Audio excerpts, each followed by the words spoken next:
I've only got 240 jokes. It won't take long. Hey, so a friend of mine, I called a friend of mine on the phone, and I got his recording, and I thought this was so cool. It said hello. It was an answering machine. It said, "Hello, I'm making changes in my life. If I don't call you back, you're one of them." That's a good idea. They had in Los Angeles, they had on the news, they had this guy was found dead in his apartment. He was in the bathtub, floating face down. The bathtub was full of milk. He had cornflakes on his back. Bananas were floating in the thing. They suspect it's a serial killer.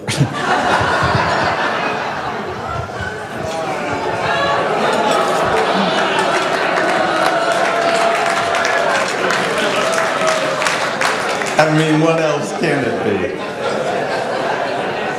Anyway, so hey, you know, I was thinking of something. I was thinking about something.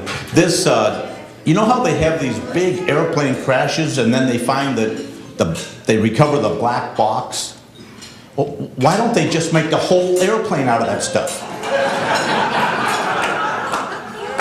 That wasn't funny, it was just something I was thinking about. But anyway, okay, so you know what I told you about the two antennas got married. This is for your 5-year-old. The two antennas got married. Two antennas got married. The wedding wasn't that good, but the reception was great.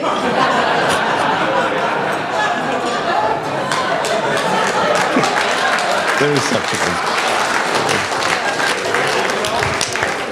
so you know the story. I can never tell it's been 27 years now or something I've been telling these jokes, so I don't know, I'm sure I've told these at one time or another, but anyway, it's like listening to a song. Anyway, so I don't know. Anyway, so the guy gets pulled over. The cop pulls him over. He puts his window down, and the policeman, he says, "Yes, sir, what was I doing wrong?" And he said, "Well, you were speeding." He said, "Wait a minute, that's impossible. I drive this way every day, and I have cruise control, so I couldn't have been speeding." His wife's sitting next to him. His wife leans over, tells the cop, he says, "He was speeding. He always speeds. I tell him, don't speed. He doesn't listen to me. He was speeding." The cop says, "Thank you very much," and he writes a ticket. Now the cop's a little mad. He says, "By the way, you don't have your seatbelt on. I'm going to add that to the ticket." He says, "Wait a minute. I had my seatbelt on. I took it off because you were going to give me a ticket to get my wallet." The wife leans over. He never wears his seatbelt. I tell him, "Wear your seatbelt." He never wears his seatbelt. He said it wrinkles my shirt. He does not wear the seatbelt. The cop says, "Thank you very much," and signs it. He says, "Sign here." He signs, and he leaves. The guy puts his window up, and the guy starts screaming at his wife. "You stupid idiot! I can't believe it. Our insurance is going to go up." The cop sees he's yelling, so he comes back and knocks on the window. The guy puts the window down. He looks at the wife. He said, "Are you going to be okay with him?" She said, "Don't worry. He always acts like this when he's been drinking."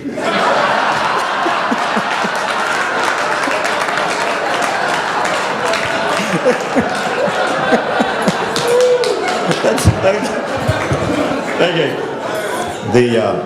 So two friends of mine, one's Jewish and one is Japanese. They open a restaurant together. They're serving sushi and Jewish food, and they named the place Sosumi.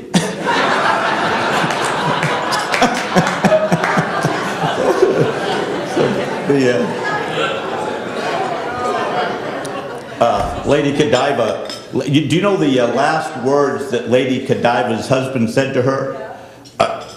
"Where you been all night?" "Oh, the horse been home for hours." I didn't think that was very funny. Forget that one. Okay, hey, what's the difference between, you know this for sure, the difference between an Italian wedding and an Italian funeral? There's one less drunk. Johnny, you like that one? That's funny. That's good. One less drunk. Okay. Hey, Dean Martin's the happiest day in Dean Martin's life. Happiest day of Dean Martin's life when he saw that billboard. Drink Canada Dry.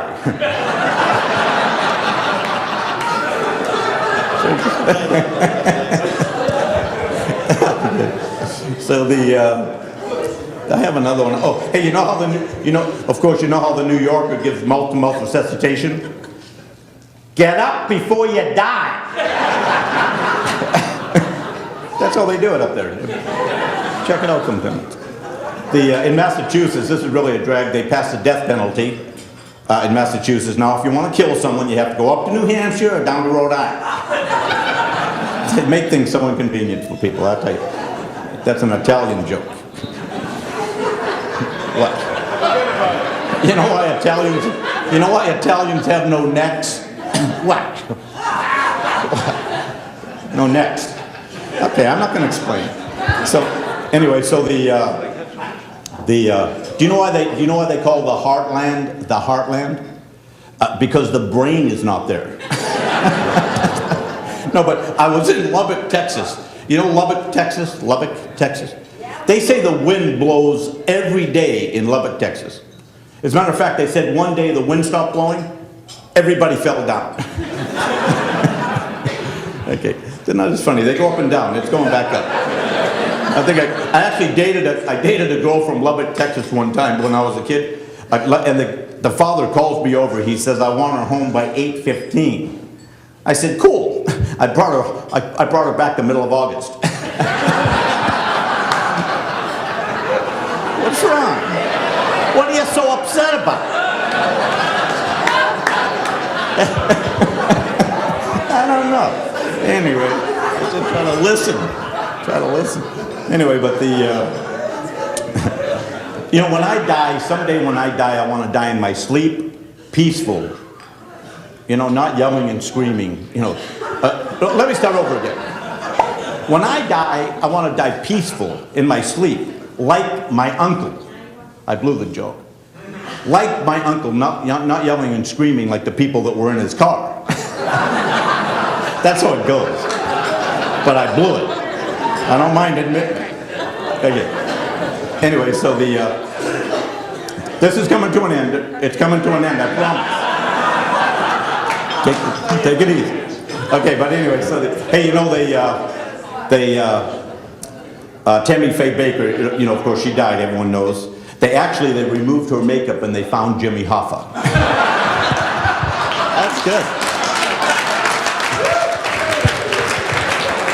Okay, I'm going to give you one closer because I know they have a lot of things to do. So anyway, the guy, he's doing a seminar on healing people. So he's in the big tent with all the people and he says, if you believe, you will be healed. And he said, you just must believe. Come forth if you believe. And the one guy comes up with crutches. And he said, what's your name? And he said, my name's George. And he said, George, do you want to walk? Do you want to get rid of those crutches? And he said, yes, I do. And he said, step behind the velvet curtain. And there was a big velvet curtain on the stage. And he goes behind the velvet curtain. Come forth if you want to be healed. And another guy comes forward. And he said, what is your name? And he said, my name's Sam. And he said, Sam, do you want to speak with a clear voice? And he said, yes, I do. Step behind the velvet curtain. Then everybody, come on, hallelujah, that he's going to be saved, his voice, his legs. George, you don't need the crutches anymore. Throw your crutch over the curtain. And you see a crutch go flying over the curtain. Everybody, oh my God, hallelujah. And he says, George, you are now healed. Throw the other crutch over the curtain. You don't need it anymore. You see the other crutch go flying over the curtain. Then he says, Sam, speak with a clear voice. You are healed. And Sam said, George fell down. Thank you guys. I love you guys. It was fun. God bless you.